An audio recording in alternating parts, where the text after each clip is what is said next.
Hello, we've got about one more minute before we'll start the webinar entitled The Mathematics of Managing Labor by Michael O'Gorman. We're just waiting for a couple more attendees to show up and then we'll start the official webinar. Thank you.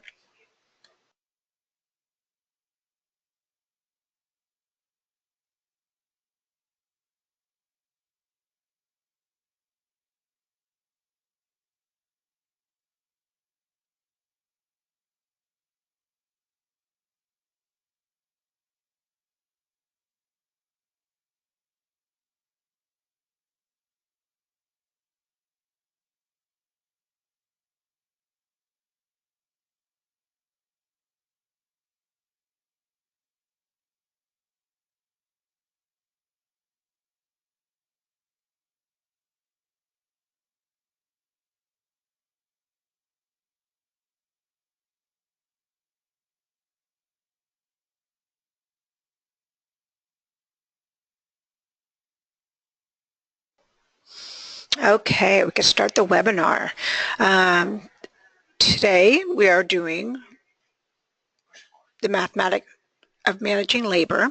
Thank you for joining today's presentation entitled The Mathematics of Managing Labor. This webinar was sponsored by the Risk Management Agency. Before we get started, I would like to go over a few housekeeping rules and let you know how you can participate in today's session.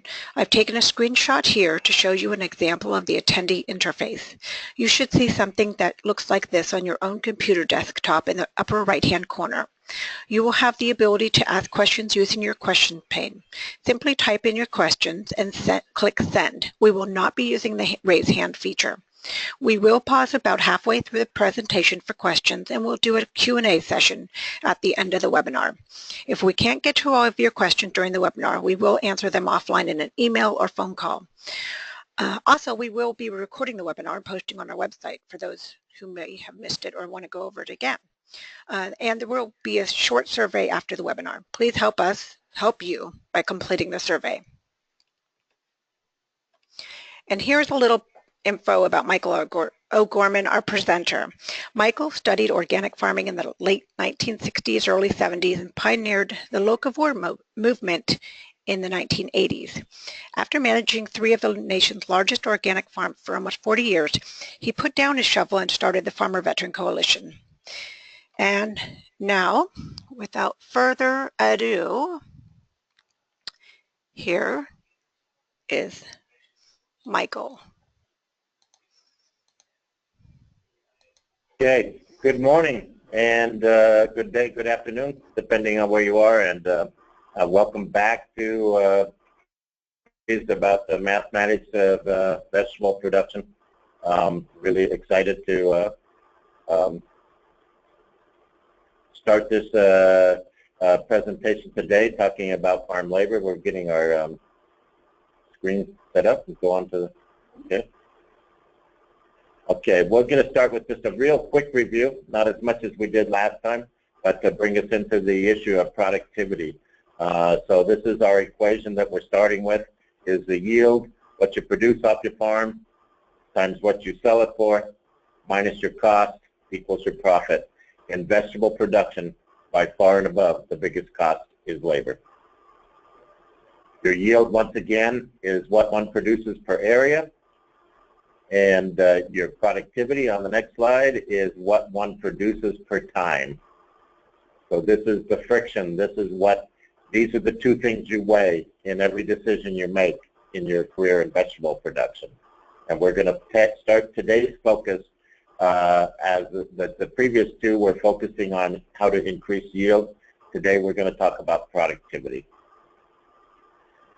All the pictures in this webinar today, the slides you will see were taken on one day in 1994. I've actually had somebody I've worked with back, and they're disputing that year, and that day say it's at least a year earlier, but 93 or 94, while farming in the winter. I think they're coming out of the winter, and in the Imperial Valley down near the border of Mexico, where between the Imperial Valley and the area just to the east of it in Yuma, Arizona, is where the majority of the nation's salad greens and leafy greens, broccoli, cauliflower, kale, lettuces, celery, produced for the entire United States every winter. So this is taking place down there and on a farm called TKO Farms. So at the time of managing this farm, TKO Farms was one, if not the largest, if not the largest organic farm in the country.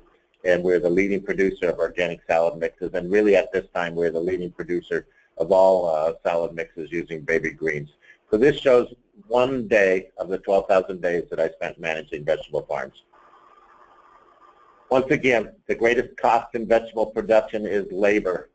As your farm grows and your investment in infrastructure, land rental, equipment, more expensive seed, this ratio can move up or down a little bit, but in any vegetable operation, the cost of the goods produced is going to be the largest number and probably over 50% of your budget in managing vegetables. So these principles, once again, what I'm trying to do is come up with some principles that can be used for farmers of all different scales. And so many of you, the labor you're talking about is yourself. Sometimes you'll be talking about your spouse or your partner. You're starting a small farm where a husband and wife or two people together are starting a farm. Sometimes you're talking about your children. That's my 18-year-old son and 20-year-old daughter at the time of this of these photos being taken. My kids were raised working for me. At this time, they're actually making decent salaries. They're working for the company. My son's working in shipping and receiving. My daughter, who's Spanish, was just impeccable, was my human resources assistant. So your children, teaching your children how to work and having your children be part of your farm, the only people in the country you could get away without paying. So your children's labor is an important part. This can be applied to full-time, part-time, seasonal employees, and in the case of this farm, it can apply to entire crews of people. My first rule for managing labor in vegetable operations, you've got to love the work. The actual means, the actual activity that you're going to be spending your life doing has to be as rewarding as the reward or the monetary gain you're looking for at the end.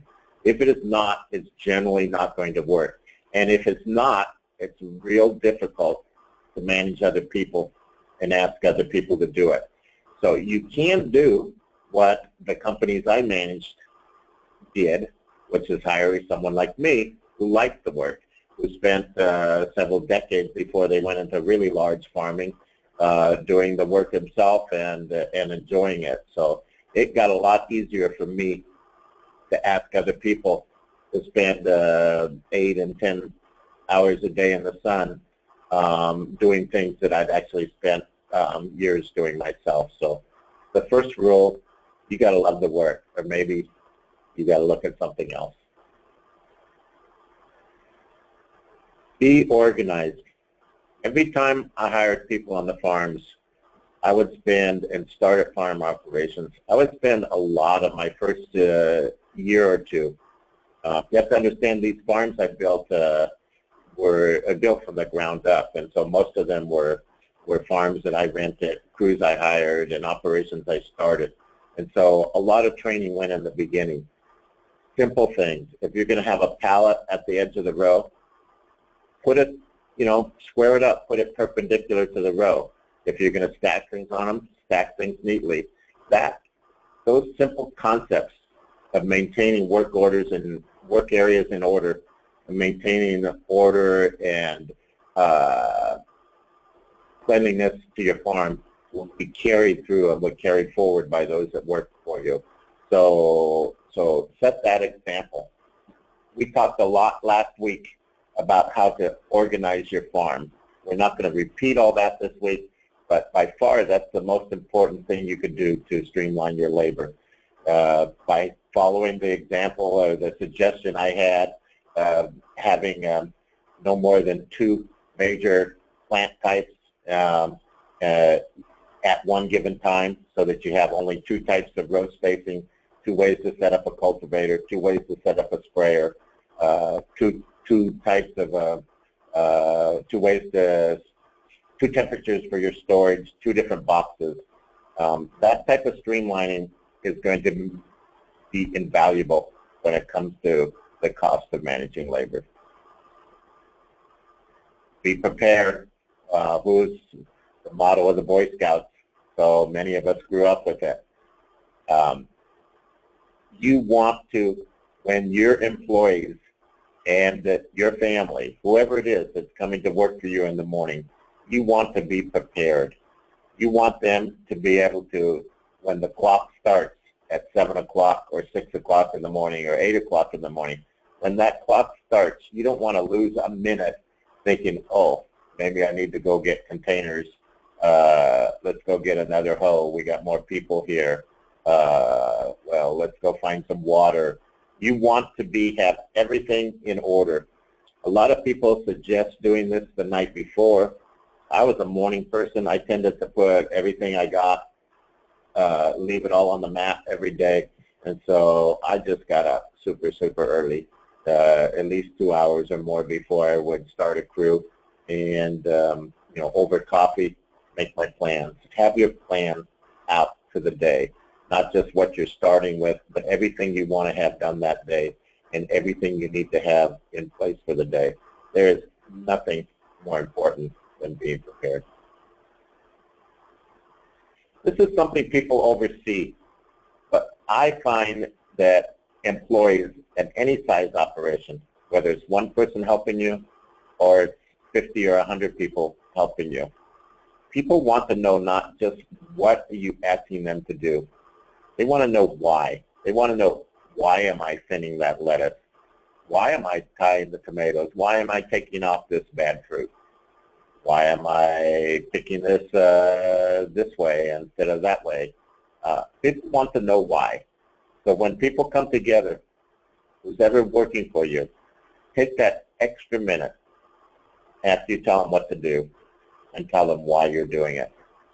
You'll be rewarded for it. You'll have a lot more ownership, a lot more understanding. People will find ways to make it better for you. So tell everybody why. I like to divide the day into 4 parts.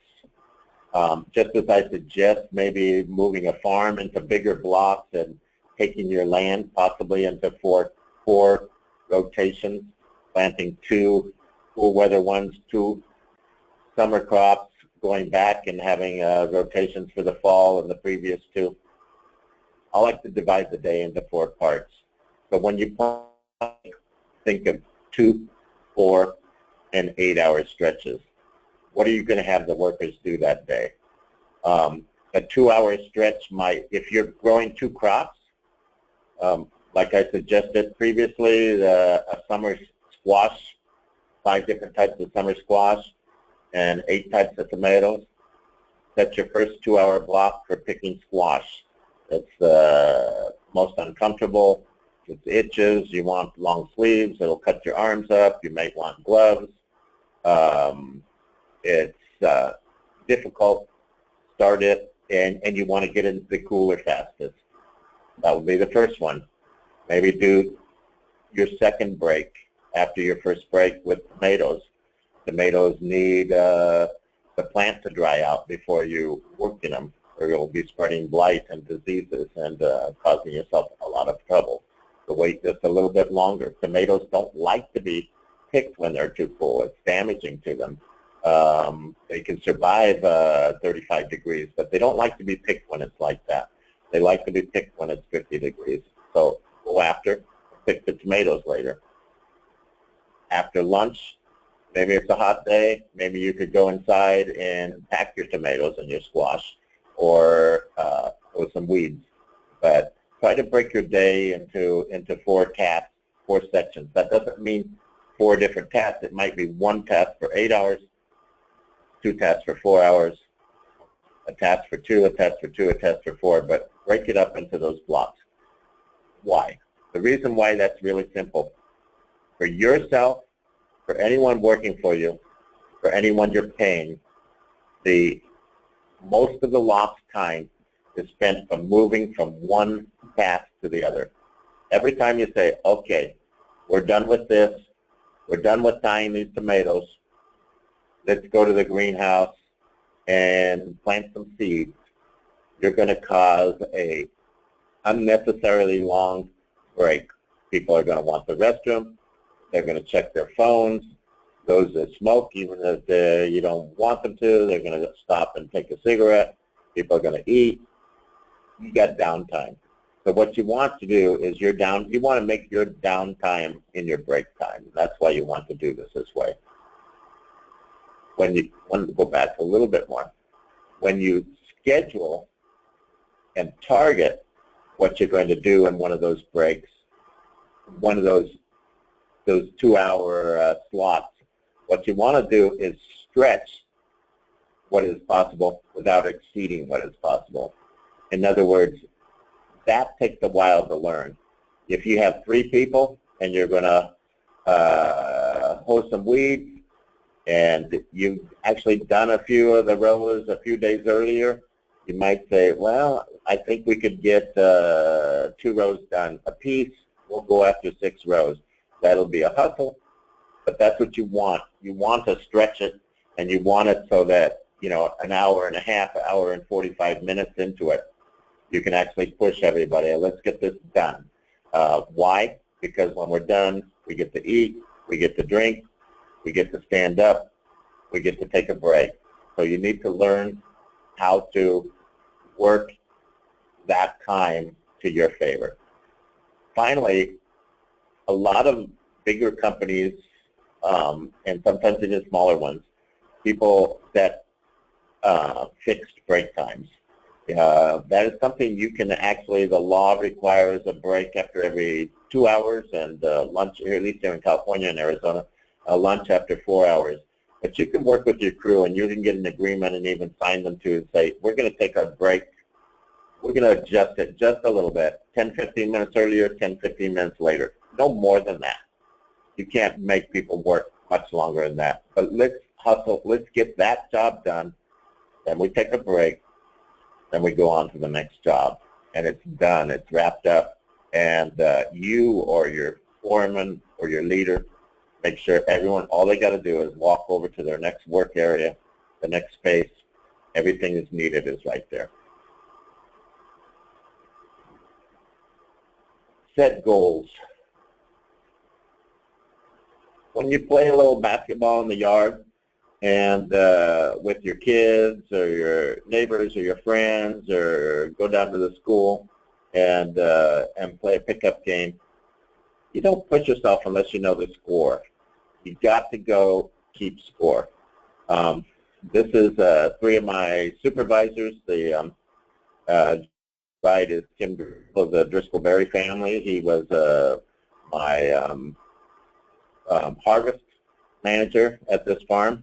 And then Ruben and Anselmo. Ruben was our production.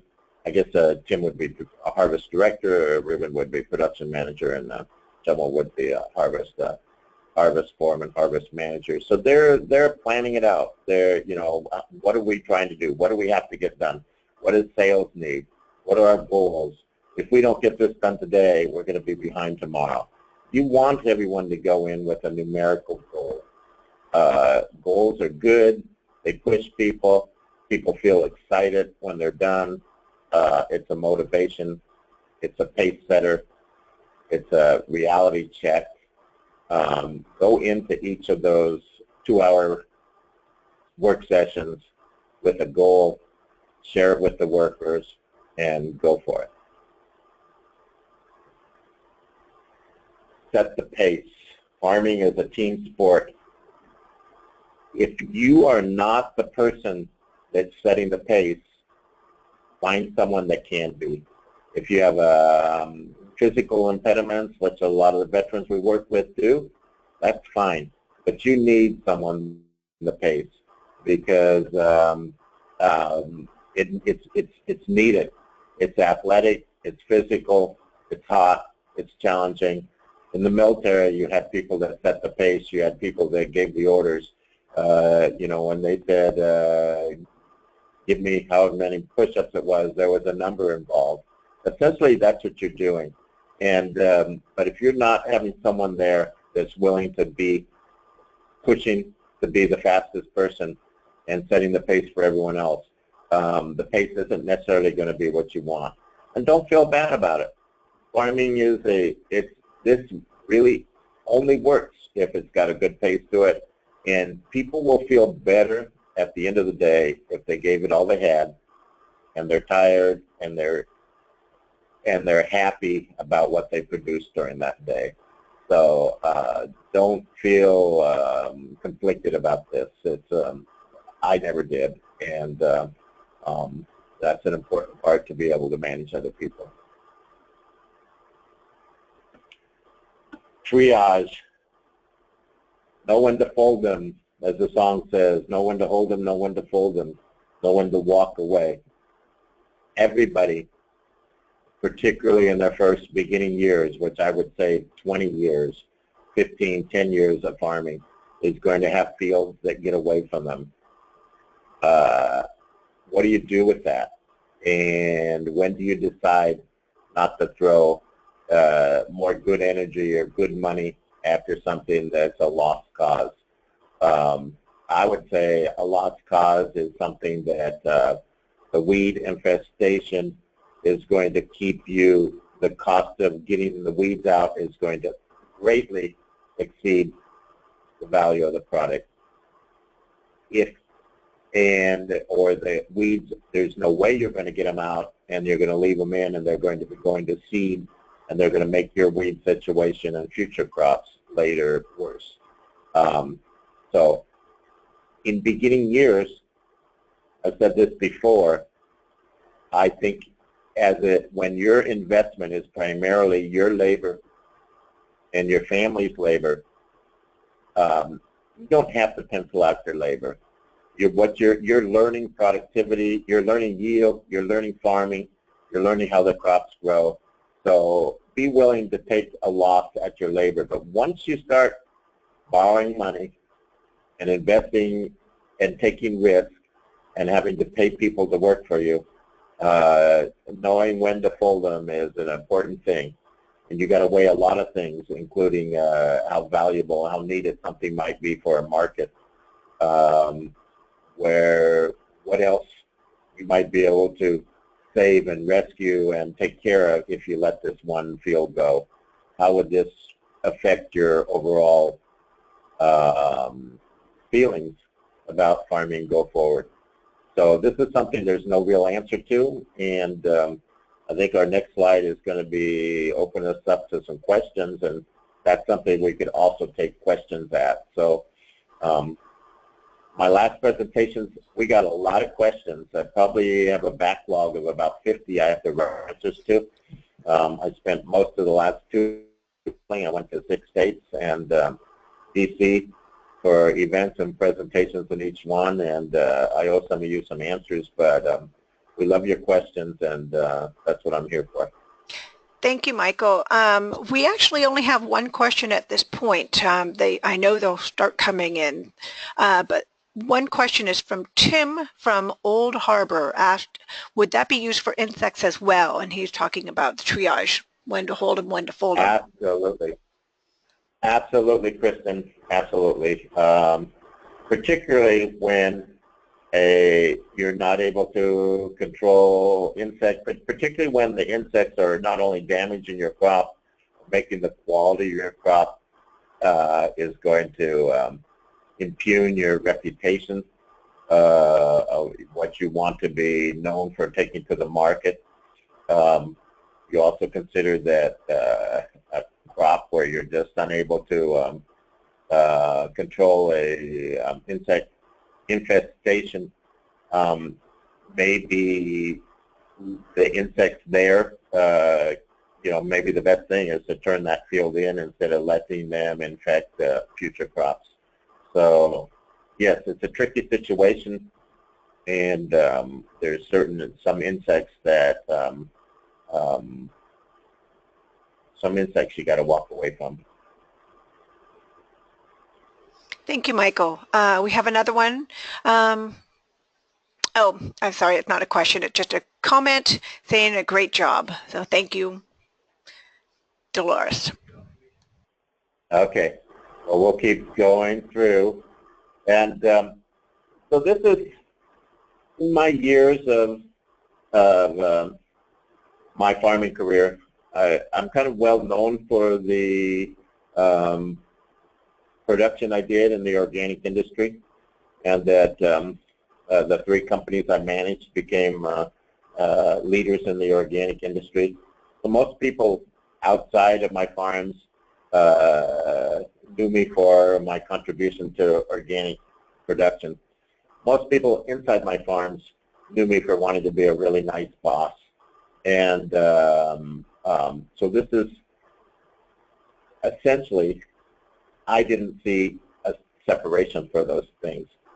When, to me, being a nice boss meant that I was going to get up to several hundred pairs of eyes on my side, particularly on organics, looking out for those pests, helping come up with ideas of how to do things better, caring for the company, wanting to do a good job. And so being a boss and creating employment was my passion. That was to me, that was the most exciting thing about this time. Wasn't that we were doing new types of crops and new types of farming, but that we were creating companies where workers got year-round employment, health benefits when they weren't offered in a lot of places, and more important, the 3 things of recognition, for being their individual recognition, not group recognition, appreciation for what they did for me and for the farm and for the company, and opportunity, identifying who was motivated to learn new skills and advance their job and advance their careers and take on more responsibility, identifying that and creating an opportunity with no glass ceilings, and particularly for people that sometimes didn't have the same opportunities for education. And finally, a willingness to work alongside your team. To me, that's real critical. Nothing motivates the staff, even if it's one person you've brought in to work alongside or on your farm. Nothing is going to motivate them than your presence alongside them. I'm going to go through some tips for a harvest and then a little bit more for weeds. These are the 2 things that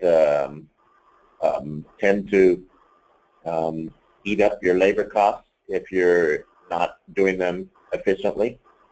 And these are just some out of hundreds of different tips we could give, but I'm just going to throw some out there and get everyone doing some thinking and hopefully stimulate some further discussion. It's a simple one that people don't think of, but start at the back of the row. If you're going to, if you got a 100-yard, 100-meter long row, and you're going to pick green beans and bring them to a pallet where they're going to be dumped into boxes or dumped into a reusable plastic containers. Start on the other end and work that way. Why? Because you're starting farthest away with an empty bucket and you're walking towards your goal. Your water, your restroom, everything that a worker is looking for is that direction, and so bring yourself that direction. Wait for enough volume on first harvest. This is mostly for crops that there's some things like spiny cucumbers that are on the ground. There's some crops that are impossible to harvest without a little bit of damage every time you go through the field. So unless you're Unless you want to just tease your market and get a few boxes out and get a few, a little bit of something up on your stand or in your market, you know, plan that first harvest when you go out and get a fairly decent harvest. Always train your workers that when they're picking, they have to be thinking of who is coming after them. It may be them. Some cases we like to identify rows and let a worker know. We do this on indoor tomatoes where workers have a set of rows so that if they don't do something right, when they come back to it, they're the one with the problem they left the last time. So what does that mean, pick cleanly? Picking squash is an easy one. That means not leaving squash, learning to train the workers to look down the middle of each plant because that's where they see the fruit, and not leaving, not missing and leaving squash, making sure that everything above this size, everything above a 5.5, 6 inch size, whatever your standard is going to be, is picked off. It may mean that the worker actually takes the time and pulls a few weeds around the plants as they harvest so that those are done and you don't have to send back a weeding crew. You're just leaving it a little cleaner as you go. Another thing in squash that we would do is instead of picking with knives, which is very traditional, is twist off the plant and then cut the end off the squash. That way you're not spreading mosaic from plant to plant with your knife. And so always think past one harvest to the next. And then another simple one, run buckets or totes to pickers. What you want to do is 2-hour stretch is not too hard to work for any of us. Even at my age, I could do a 2-hour stretch of harvesting something. When we visit my brother's farm, I get assigned green beans. That's not an easy thing to pick for someone 68 years old, but I can do it, and I can do 2 hours.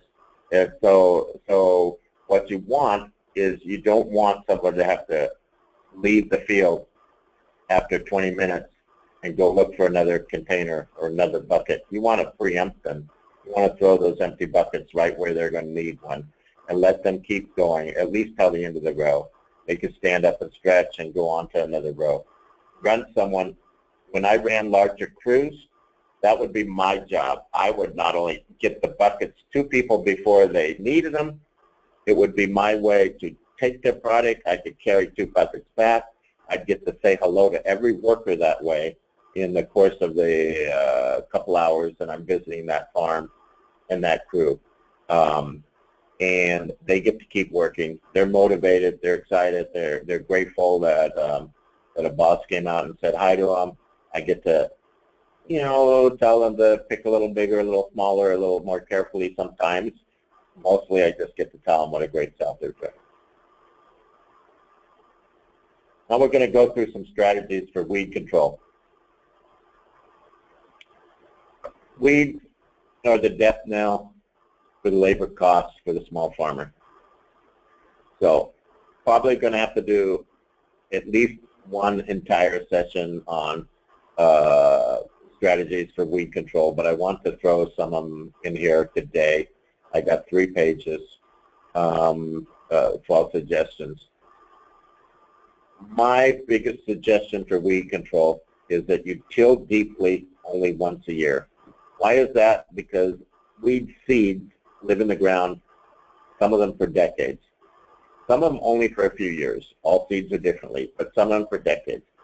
So as deeply as you till, you're bringing up that many weed seeds. But you got to do it, and you have to do it at least once, and you have to time when we're doing it.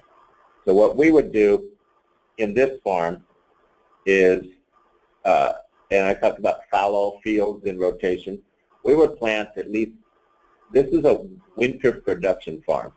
The summer in the Imperial Valleys are commonly between 115 and 119 degrees.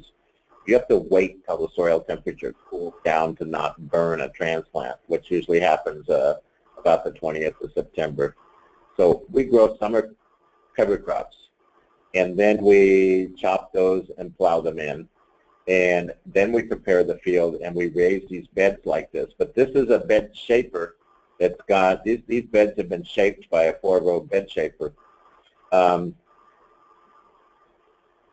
After these harvests of these greens, it's really easy to go back in and work up those same beds. You're never having to cultivate more than the top couple inches. And that's how we keep the weeds out of this farm. It's relatively easy. And so what it's called is germinating and killing weeds, is that's what you're doing. And what you could do that with is by irrigation, or if you're in California, someplace where it doesn't rain in the summer, what you do is you sprinkler irrigate after you raise those beds, and you wait till you have a good carpet of small but lots and lots of germinated weeds, and then you go in and just very shallowly cultivate that, and then we would bed shape it and plant into that. And if you're in an area around the country where you have rains randomly or intermittently through the season and through your warm season, and you have a field that you can fallow, work it up once and leave it fallow after a rain, wait till it's just, wait till about a week after it rains, but before the next rain, and go in and disc it. Not deeply, but disc it. Kill all those weeds in between each rain. If you get 4 or 5 or 6 opportunities to do that, you're going to end up with a lot cleaner field when you go to plant that field later in the summer or later in the fall. You're going to have worked out 80%, 90% of your weed population that way. It seems like an obvious rule, but I walk out to beginning farmers and I see that people don't realize the importance of this. Always plant, or like we're seeding here, or transplant into freshly tilled soil. And what I mean by that is, don't prepare a bed and leave it and then come back a week later when you're ready to plant and plant it. You've given the weeds a 7-day head start on yourself. What you want to do is knock them out as soon before you plant as you can. You want to give your crops the head start. We've talked about this early, the value of transplants whenever possible. A transplant is your best friend if you're fighting weeds. You've got that 6 or 8 week head start, and you're going to shorten the amount of time it's in the ground where the weeds can grow and be competitive with it. So the likelihood of being able to have that crop either shade out the weeds or beat the weeds out in terms of time is greatly improved when you can use a transplant. Particularly when you're beginning, look for crops that can be hilled. What I mean hilled is that you can set disc tillers on each side of a corn row and throw dirt at it. So instead of hoeing and breaking a young sprouted root off from its roots, you can bury it with enough dirt that the weed is too young to go through and grow through what it's just been buried with. Crops that can be hilled are corn, potatoes, tomatoes. Tomatoes love dirt thrown up against them. Peppers not so much, eggplant not so much, squash and cucumbers not at all. But look for those things that can be hilled. If you're going to follow the rule of simplifying your farm and dealing with fewer blocks of families, pick at least one of your families that could be easily cultivated. Use plastic mulch where you can. There's off to the left of this photo, that's actually remade. That would be covering probably a regular or something sensitive to maybe flea beetles down here, something sensitive to insects eating. So we would cover them and then pull that off usually about a week before we harvest, so that the chlorophyll strengthens up and the color of the leaf gets darker and stronger. But that's not plastic mulch, but we didn't use plastic mulch on our greens crops very much. Cultivate what you can. This means, this is important, and I'm going to have to get some pictures where we can do this visually that I didn't have in this set. In this case, we have 2 or 3 rows of lettuce. That's actually 6 rows. So it's actually, with those seeders, actually planting 2 double rows next to each other. I'm leaving them farther apart between, so that we can take a hula hoe between the first and the second and third row, or cultivate it really shallowly with a tractor.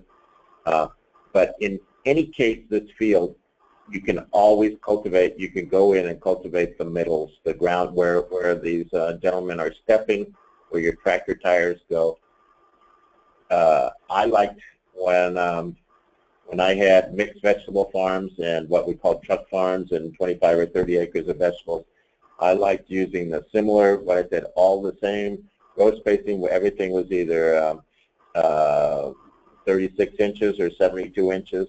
And once a week, I would go through the entire farm and what we call busting the middles, cleaning those middles.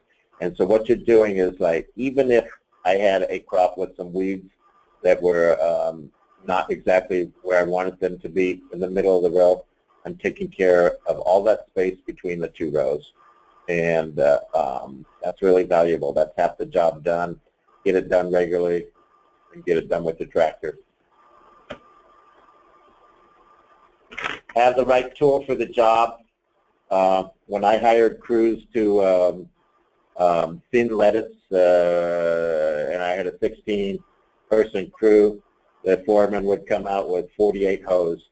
He'd have a wide hoe for the romaine lettuce, a little bit narrower for the head lettuce, the red and green leaf lettuce, and a little bit narrower for butter lettuce. So have the right tools, have them sharpened, investing in hoes. I would consider having at least 3 or 4 types of hose on your farm for every worker you're going to have. It's the cheapest investment you can have. So you have a heavy hoe that you can hill with.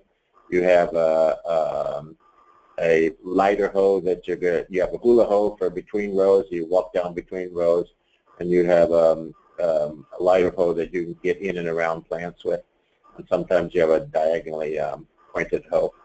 Hoe small weeds. This is important. What you're going, boy, that's not a very weedy field. That's exactly when you should be hoeing. You don't want to wait till it looks like the weeds are rooted. You're creating not just 2 or 3 times, you're creating 10 to 20 times the amount of work. So, you got to wait just the right time, but try to figure out 1 or 2 hoeings per crop and time it. But things are going to go faster when you go earlier. And weed your easiest fields first. That's don't put all your energy into a field that you're losing. That's a little bit with the triage. I'm going to just jump this real fast so I leave enough time for some questions. But this is a bonus pay, and obviously we recognize Goldilocks and the 3 chairs. So when you pay someone, this is a recommendation that I use to how I paid employees at all different levels of my farm. It takes a lot of understanding of your costs. Paying people by the hour has no incentive for them to go fast. Paying people by the piece has no incentive for them to go carefully. They're not going to care about what that row is like the next time. They're just going to race down it, maybe do some damage. A bonus pay is where you set an hourly rate and a target for what you want the worker to get done in that hour, and then you reward them as when their production goes over that, when they harvest more, when they hoe more rows, when they plant more plants. And so I'll explain this a little bit in this next slide. This is an example of snap peas, which are labor intensive.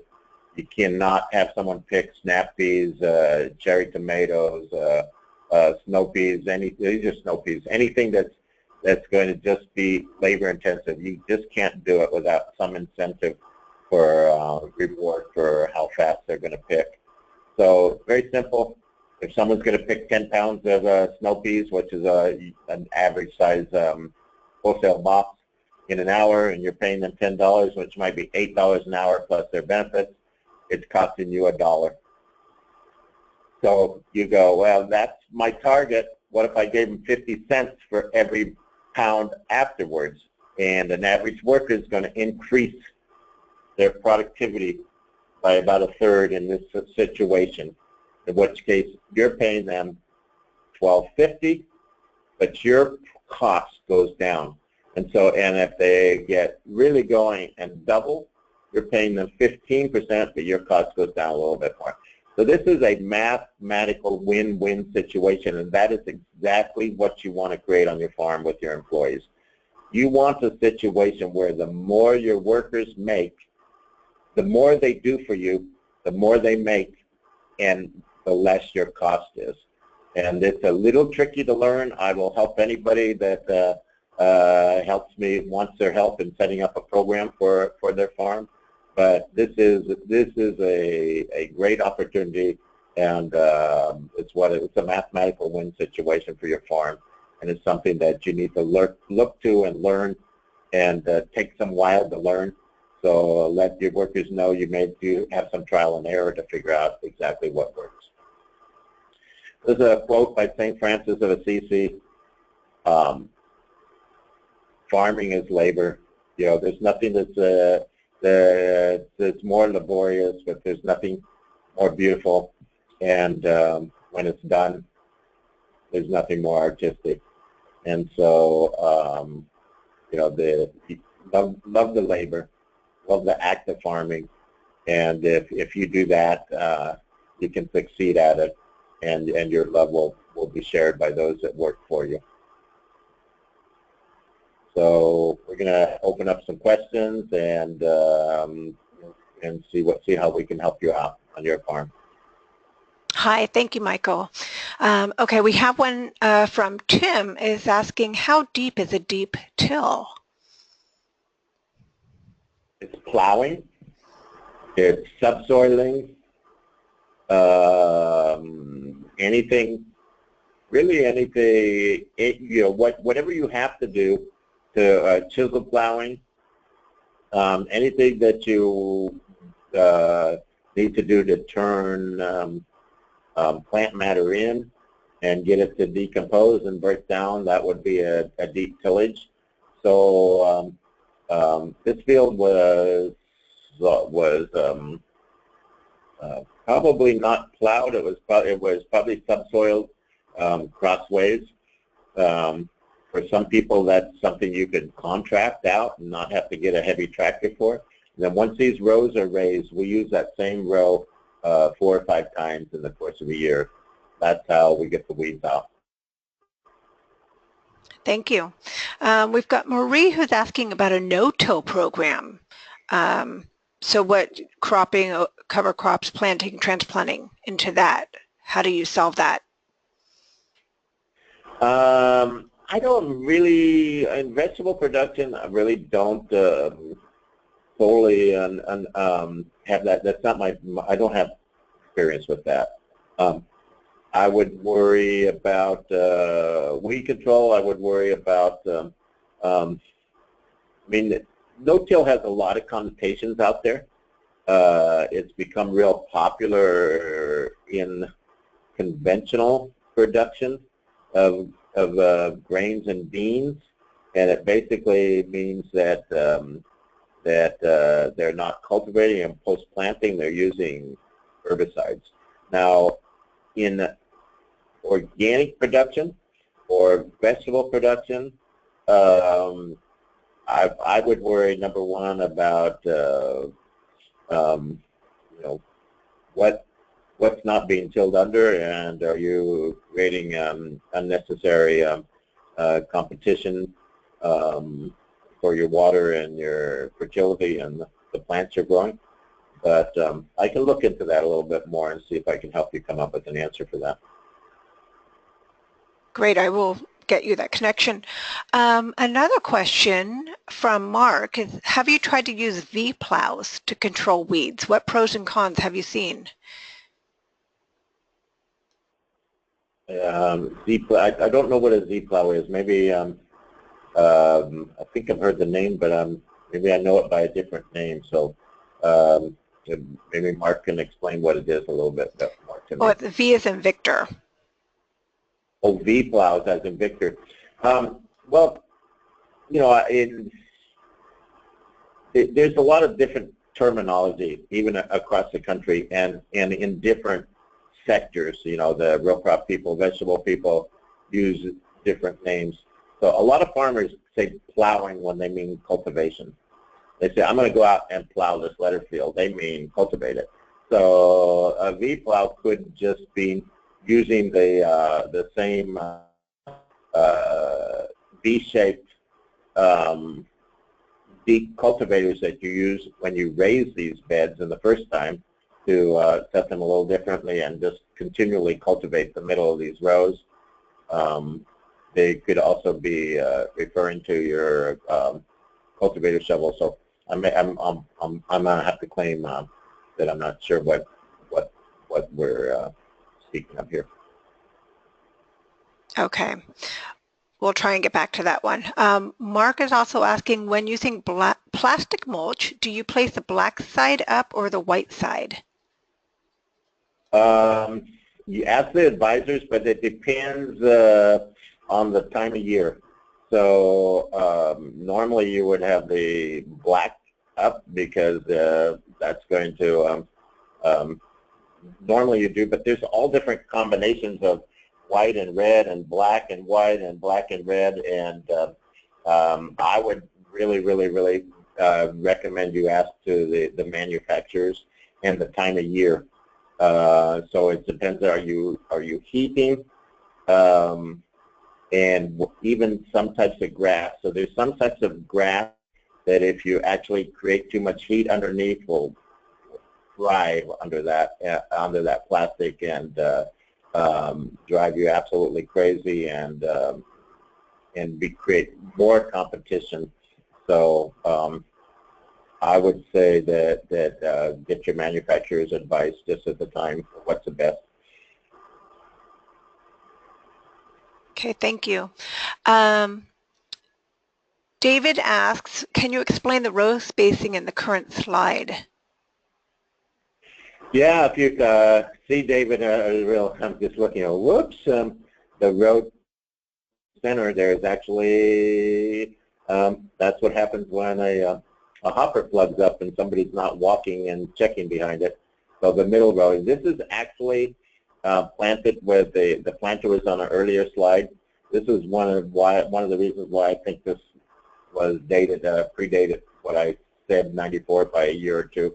Actually designed a new planter after that. It's become kind of an industry standard for carrots and baby lettuces. I should have got I worked with a manufacturer. I should have got a patent on it. But this is, it looks like 3 rows, but it's 6 rows.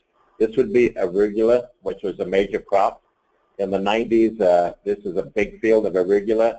Believe it or not, we would plant arugula like this either once or twice a week, probably twice a week. So, but at this time, you have to understand, before the local food movement, I was producing the vast majority of organic salad for the entire country, including the arugula and radicchio frisee and baby spinach. So this is actually 6 rows planted with a Planet Junior. It looks like 3 hoppers on each bed when it's planted, but there's 2 hoses coming down and planting 2 rows about 1 inch apart. The tops of the beds are 26 inches. They're 40 inches from center to center, and the flat top of a bed is 26 inches wide, and I think that that's probably about 9 inches between each of those rows, just enough that with a sled cultivator, something that keeps your cultivator from moving side to side and makes it very stationary. You could cultivate very finely between those rows when they're young, or else you can have someone walk down them very quickly with a hula hoe and just hoe between them. Okay, thank you. Kara's asking, do you know of a resource for labor time estimates for harvesting vegetables? No, but that'd be a good thing to look at, and I could probably know some of the vegetables myself, so that might be something you could refer some questions to me. The major part is to trial and error, and learn it and test yourself, and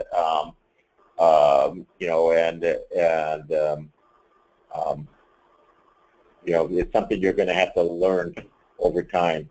But I think there would be some, so we can look that up too. We're going to be doing a little research on some of these questions. But I certainly had it on baby greens and snow peas, snap peas, tomatoes, things like that.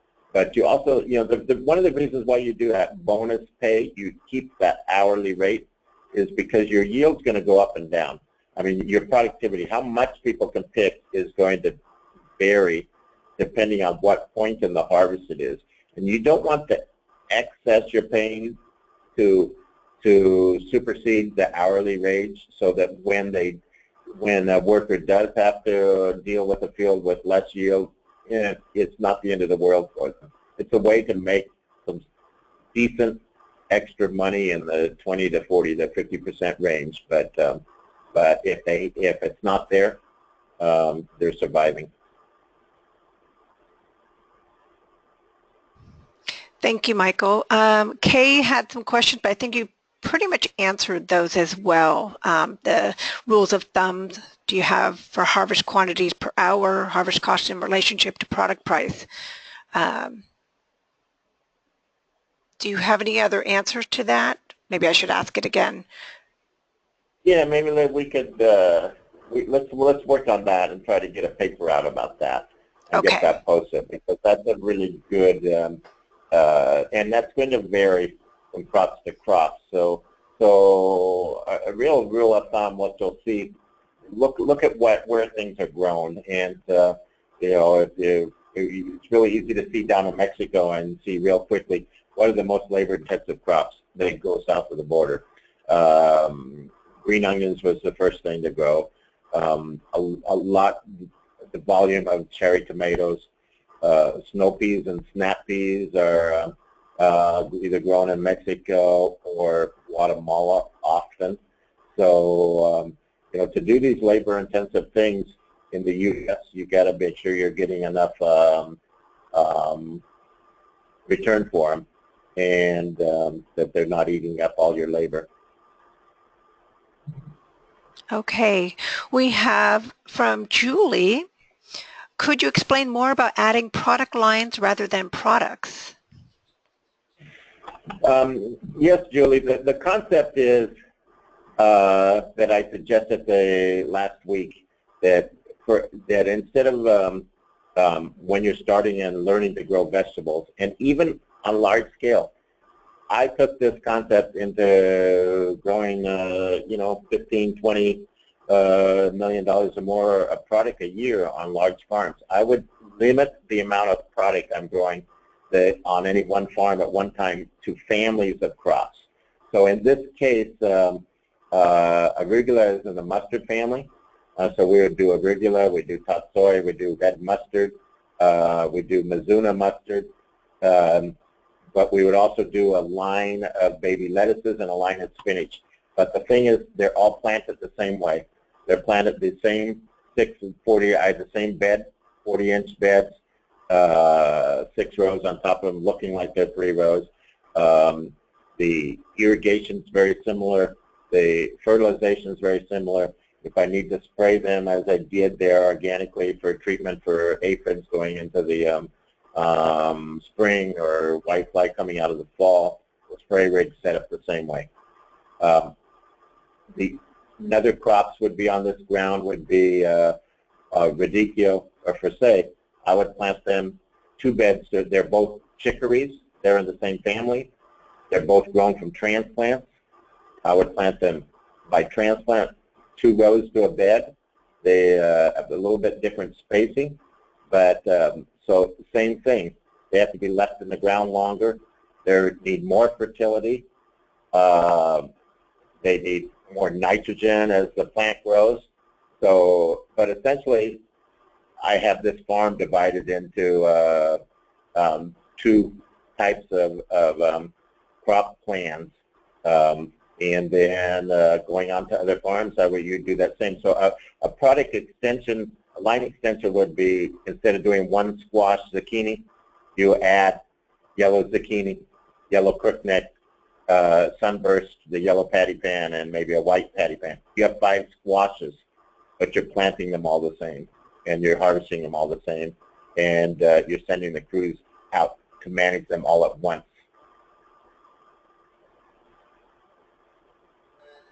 Thank you. Mark has gone on to explain a V-plow. It uses a large version of a cultivator shovel, about 4 to 5 feet wide, and it only cuts under the soil about 2 inches deep with minimal disturbance of the topsoil. So they've been trying to do this instead of a disc. Just sounds wonderful. I'm going to look it up as soon as we're done here. Okay, and we have that looks like it's it for now. Seems like we've wrapped up all the questions. Well, wonderful, and thank you, Kristen, and thank you, everybody. And if you have more questions, send them to us at support@farmfedco.org, and I look forward to getting back to you, and I look forward to doing more of these. Thank you, Michael. So if that will wrap up our webinar, and there is a survey at the end, so please take this short survey. That will really help us, and thank you, everybody, for attending.